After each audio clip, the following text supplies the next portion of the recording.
The fluorescent lights in St. Mary's Hospital corridor buzzed with the kind of persistent hum that made everything feel surreal. I'd been sitting in the uncomfortable plastic chair outside room 314 for 3 hours, watching nurses walk by with clipboards and families whisper in worried clusters near the vending machines.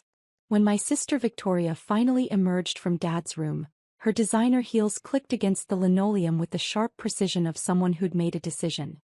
"Michael." She didn't sit down, just stood there in her perfectly tailored business suit, looking down at me like I was something unpleasant she'd found on her shoe. "How is he?" I asked, standing up. Through the glass window I could see Dad connected to various machines, his usually robust frame looking smaller under the hospital blankets. "He's stable. For now." Victoria crossed her arms. "But we need to talk." "Okay. Mom, David and I have been discussing the situation. We think it's better if you don't visit anymore." I blinked. "What?" "You heard me. Don't visit Dad. Don't call. Don't show up at the house. You're dead to us." The words hit like a physical blow. "Victoria, what are you talking about? He's my father too." "Is he?" Her voice was cold, calculated. Because fathers usually leave something to their children in their wills. Fathers usually don't completely cut one son out of the family business. Fathers usually don't refuse to even acknowledge one son's existence in family photos. I felt my chest tighten. It was true that Dad and I had been estranged for the past 5 years, ever since I'd walked away from Fletcher and Associates, the accounting firm he'd built from nothing. Since I'd told him I was starting my own company instead of taking over his legacy. "He's been asking for you," I said quietly. "No, he hasn't." Victoria's smile was sharp. "He's been delirious from the medication. The nurses said he's been calling for someone named Michael, but David and I explained that he doesn't have a son named Michael anymore." "You told the nurses?" "That Michael Fletcher died 5 years ago when he abandoned his family." I stared at my sister, this woman who used to braid friendship bracelets for me when we were kids, who used to sneak me extra dessert when Mom wasn't looking. Now she was standing in a hospital corridor telling me I was dead to them. "Victoria, I know we've had our differences, but..." "Differences?" She laughed, but there was no humor in it. "You walked out on Dad when he needed you most. You started a competing firm. You stole 3 of his biggest clients." "I didn't steal anyone. They chose to work with me." "Same thing." She checked her watch, a Cartier that probably cost more than most people's cars. "Look, I don't have time for this. Mom's flying in from Phoenix, David's handling the business and I'm managing Dad's medical care. We don't need complications." "Complications? You, Michael. You're a complication we can't afford right now." I nodded slowly, processing what she was really saying. "This is about the business, isn't it? You're worried that if Dad recovers he might want to reconcile. Might want to bring me back into the company." Victoria's expression didn't change, but I saw something flicker in her eyes. "Confirmation. There's nothing to bring you back to," she said. "You made your choice 5 years ago. What if I want to see him anyway? Then you'll be arrested for trespassing. I've already spoken to hospital security." She turned to walk away, then paused. "Oh, and Michael, don't bother trying to contact any of us. We've changed our numbers." I watched her walk down the corridor, her heels clicking out a rhythm that sounded like finality. Through the window I could see Dad sleeping, the heart monitor beeping steadily beside his bed. I stood there for another 10 minutes just watching him breathe. Then I walked to the elevator, pressed the button for the ground floor and left St. Mary's Hospital. But I didn't go home. Instead, I drove to my office in downtown Chicago, a sleek space on the 40th floor of the Merchandise Mart that overlooked the Chicago River. Fletcher Financial Consulting had grown beyond anything I'd imagined when I'd started it 5 years ago. What had begun as a one-man operation had evolved into one of the most respected financial consulting firms in the Midwest. My assistant Sarah looked up as I entered. "Michael, I thought you were taking the day off. Change of plans. Can you get me the Morrison account files? The hospital chain?" "Of course." She paused. "Is everything okay? You look..." "I'm fine. Just need to review some contracts." 30 minutes later I was sitting in my office with the Morrison Healthcare files spread across my desk. Morrison Healthcare owned 12 hospitals across Illinois, including St. Mary's. 3 years ago, when they'd been facing bankruptcy due to a Medicare fraud scandal, I'd helped restructure their debt and create a financial recovery plan that had saved the entire chain.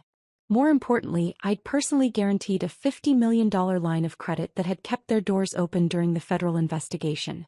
I picked up my phone and dialed. Morrison Healthcare, this is Jennifer. Jennifer, this is Michael Fletcher from Fletcher Financial Consulting. I need to speak with CEO Harrison Morrison immediately. Of course, Mr. Fletcher. Let me transfer you. Harrison answered on the second ring. Michael, how are you? I was just thinking about calling you. The Q3 numbers look fantastic. Harrison, I need a favor. Anything. You saved our asses 3 years ago. What do you need? I need patient information for someone at St. Mary's. Room 314. Robert Fletcher. There was a pause. Robert Fletcher. Any relation? My father. I see. And you need? I need to know who's listed as his medical power of attorney, who's authorized to make decisions, and who has access to his medical information. That's a pretty specific request, Michael. Harrison, do you remember what I told you 3 years ago when I guaranteed that line of credit? You said we were partners now. That's right. Partners help each other. 20 minutes later, Harrison called me back with information that made everything clear. Victoria had indeed been granted medical power of attorney. But more interesting was the insurance situation.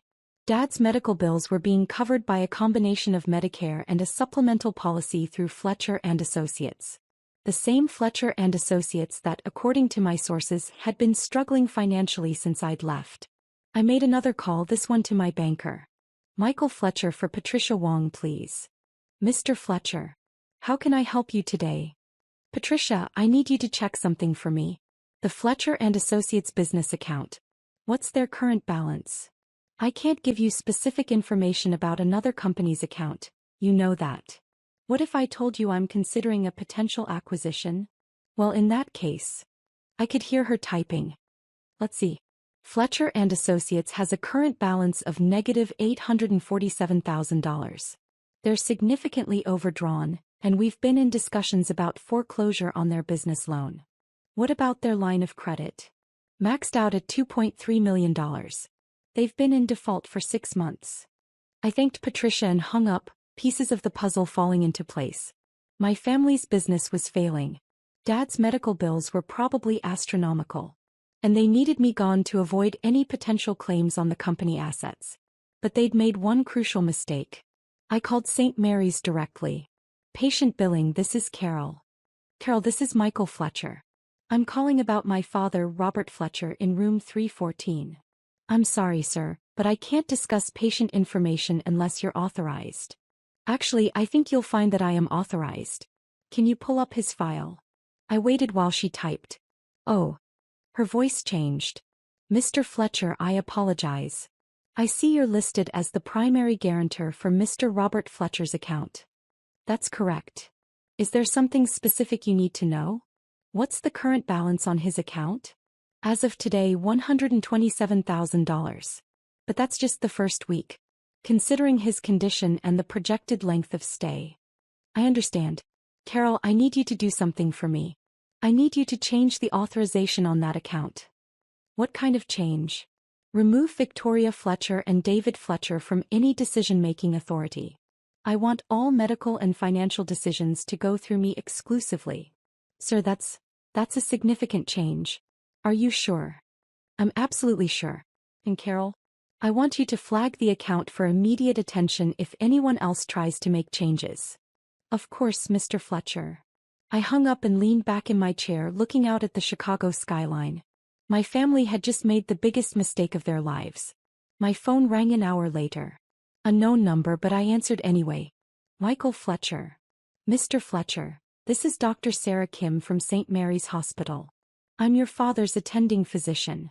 Dr. Kim. How is he? That's what I'm calling about. Your father's condition has deteriorated. We're looking at the possibility of emergency surgery, but we need authorization from the person responsible for his care. What kind of surgery? A cardiac procedure. It's risky, but without it. She paused. Mr. Fletcher, your father may not survive the night. Do whatever you need to do. I'm on my way. Actually, sir, there's a problem. There are people here claiming to be your father's family, but according to our records, you're the only authorized contact. They're demanding access and it's creating a difficult situation. I smiled grimly. Dr. Kim, I'll be there in 20 minutes. Until then, hospital security has my permission to remove anyone who's not authorized to be in my father's room. The drive to St. Mary's took 18 minutes through downtown Chicago traffic. When I arrived, I could see Victoria, David, and my mother clustered around the nurse's station, clearly agitated. My mother saw me first. Linda Fletcher, 72 years old, her silver hair perfectly styled even in crisis, wearing the kind of expensive casual clothes that were supposed to look effortless but probably cost more than most people's rent. Michael. Her voice was flat, cold. What are you doing here? I'm here for Dad. Security. Victoria called out. I told you he's not allowed here. The security guard, a large man in his 50s, approached us. Sir, I'm going to have to ask you to leave. I pulled out my wallet and showed him my ID. Actually, I think you'll find that I'm the only person who's supposed to be here. The guard looked confused and walked over to the nurse's station. I could see him having a quiet conversation with one of the nurses, who checked something on her computer and nodded. He walked back over to my family. I'm sorry, but I'm going to have to ask all of you to leave. Mr. Michael Fletcher is the only authorized visitor for the patient in room 314. That's impossible, David said. He was Victoria's twin, though they looked nothing alike. Where she was sharp and polished, he was soft and rumpled, the kind of man who'd always relied on others to solve his problems. Sir, it's what our records show. Victoria's face was turning red. There's been a mistake. I have medical power of attorney. Actually, I said quietly, you don't anymore. She spun around to face me. What did you do? I exercised my rights as the primary guarantor of Dad's medical expenses. Primary guarantor? My mother's voice was barely a whisper. That's right, Mom. I've been paying for Dad's medical insurance through my company for the past 3 years. Ever since Fletcher and Associates defaulted on their business insurance. The silence in the hospital corridor was deafening. Other families walking by were starting to stare at the scene unfolding near the nurse's station.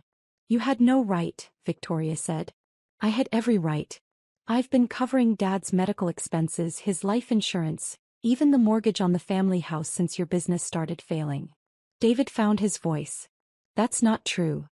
I pulled out my phone and showed them my banking app, scrolling to the automatic payment section. Fletcher and Associates medical insurance, $3,400 per month. Robert Fletcher life insurance, $1,200 per month. Mortgage payment for 1247 Elm Street, $4,800 per month. My mother sank into one of the plastic chairs. Michael, I don't understand. 3 years ago, when Fletcher and Associates started having financial problems, Dad called me. Not to apologize, not to ask for reconciliation, but to ask for money. He said the business was in trouble and they couldn't afford the insurance payments. He never told us that, Victoria said, but her voice was weaker now. Because he was embarrassed. Because admitting that he needed help from the son he'd disowned would have been humiliating. So you've been paying for everything? My mother asked. Not everything. Just the important stuff. The stuff that would have destroyed him if it had been repossessed or cancelled. Dr. Kim appeared at my elbow. Mr. Fletcher? We need to discuss your father's surgery. Of course. I looked at my family. You can wait here, but I want to be clear about something. I'm making the medical decisions now. I'm paying the bills. And I'm the one who'll decide who gets to visit. I followed Dr. Kim down the corridor, leaving my family in stunned silence. The surgery took 4 hours. I spent most of it in the waiting room, drinking terrible coffee and thinking about the phone call I'd received 3 years ago. Dad's voice, quieter than I'd ever heard it, asking if I could help with some temporary financial difficulties.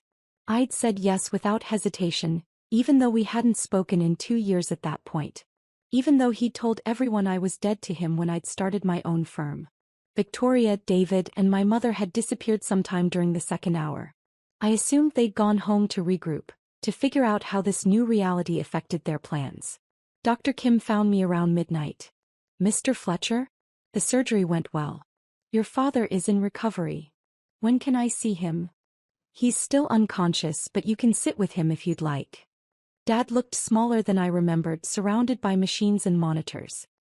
His hair had gone completely white since I'd last seen him, and there were new lines around his eyes that spoke of worry and sleepless nights. I sat in the chair beside his bed and waited.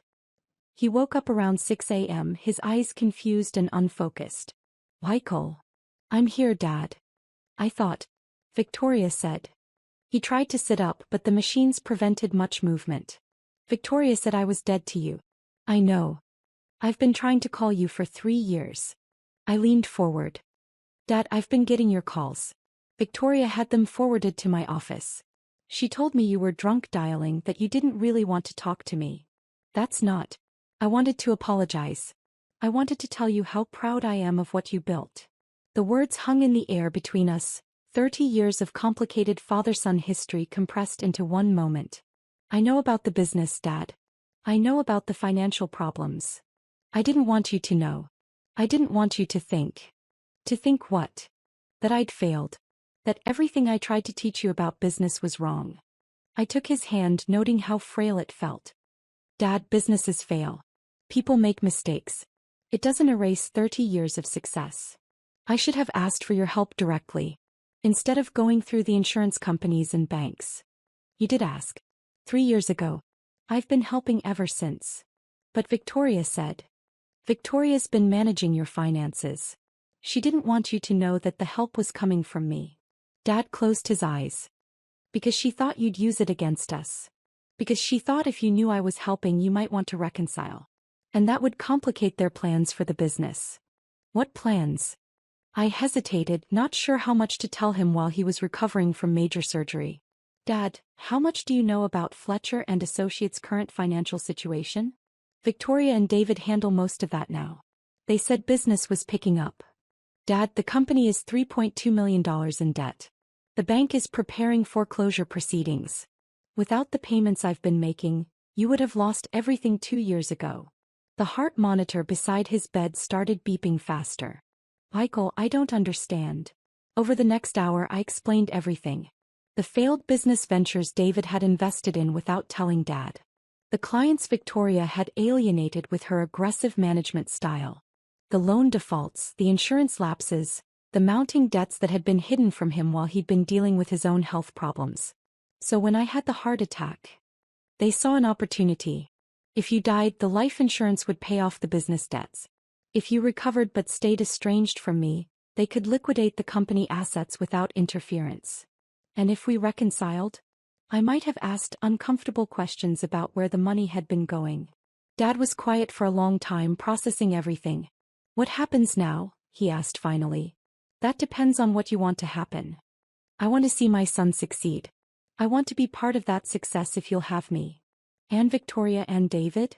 "They made their choices. They chose money over family. Let them live with the consequences." 2 days later, Victoria showed up at the hospital with a lawyer. "Michael, we need to talk." I was sitting beside Dad's bed, helping him with physical therapy exercises the nurses had recommended. "I don't think we do. You can't just take over Dad's life like this." "I'm not taking over anything. I'm just not hiding anymore." The lawyer, a nervous-looking man in an expensive suit, stepped forward. "Mr. Fletcher, my clients believe there may have been some undue influence in the recent changes to your father's medical arrangements." I looked at Dad, who was sitting up in bed looking stronger than he had since the surgery. "Dad, do you want to tell them or should I?" "I'll handle this." Dad's voice was stronger too, more like the man I remembered from my childhood. "Victoria, David, I know about the business. I know about the debts. I know about the money Michael's been paying to keep our family afloat." Victoria's face went pale. "Dad, we can explain. You told the hospital I didn't have a son named Michael anymore. We were protecting you. You were protecting yourselves. You were hoping I'd die so the life insurance would solve your financial problems." The lawyer cleared his throat. "Mr. Fletcher, those are serious accusations." "They're not accusations. They're facts."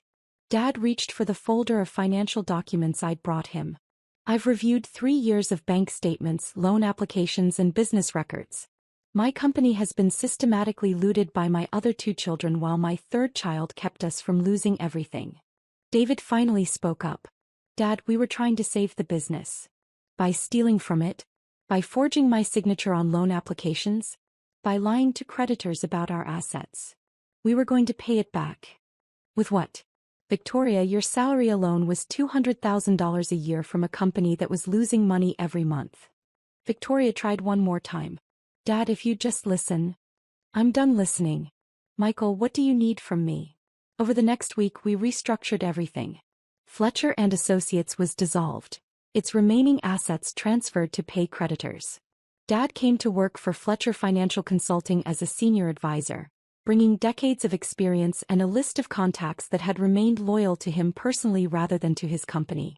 Victoria and David were cut off completely.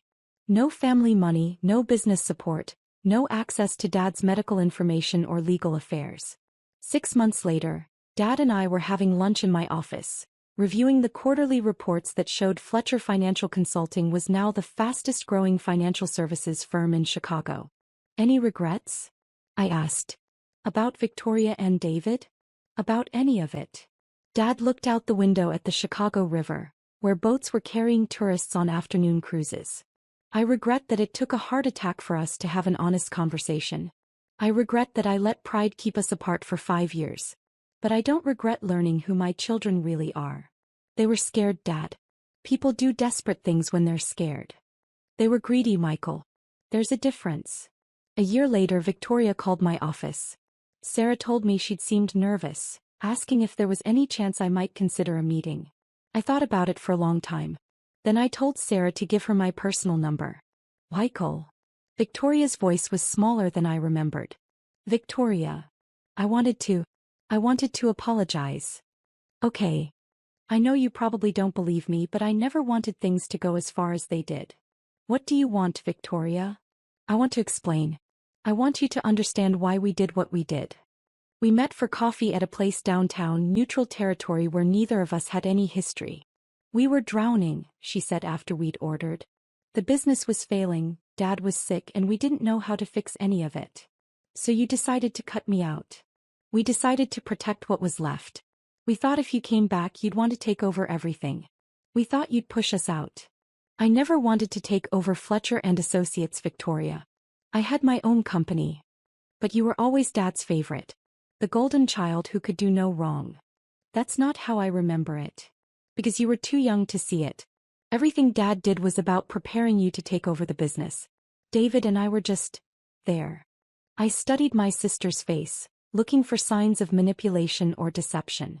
Instead, I saw exhaustion and something that might have been genuine remorse. What do you want from me now? I want to rebuild. Not the business that's gone. But maybe we could rebuild the family. What about David? David's getting help. For the gambling, for the drinking. He knows he screwed up. And you? I'm working for a nonprofit now. Financial literacy programs for low-income families. It doesn't pay much, but it's good work. We talked for 2 hours. It wasn't forgiveness exactly, but it was a start. Victoria would never again have access to family finances or business decisions, but she was still my sister. Still someone I'd grown up with, learned from, loved despite everything. Dad was skeptical when I told him about the meeting. She hurt you, Michael. She hurt all of us. I know. But she's also family. Family doesn't try to destroy each other. Sometimes it does. Sometimes family is complicated and messy and people make terrible decisions when they're scared. Dad considered this. What are you thinking? I'm thinking maybe we have room for one more person at Sunday dinner. It took another year, but eventually Victoria became a regular at our weekly family dinners. David took longer, but eventually he joined us too, sober and humbled and working as a counselor for other people struggling with addiction. We never talked about the business, never rehashed the old arguments about money and inheritance and who deserved what. Instead, we talked about Dad's grandchildren, about Victoria's work with her nonprofit, about David's recovery and the people he was helping. It wasn't the family we'd been before. It was something different, something built on truth rather than assumptions, on forgiveness rather than pride. And sometimes, when I looked around the dinner table at these people who had once declared me dead to them, I thought that maybe this version was actually better. More honest. More real. More worthy of the love that had somehow survived everything we'd done to try to destroy it.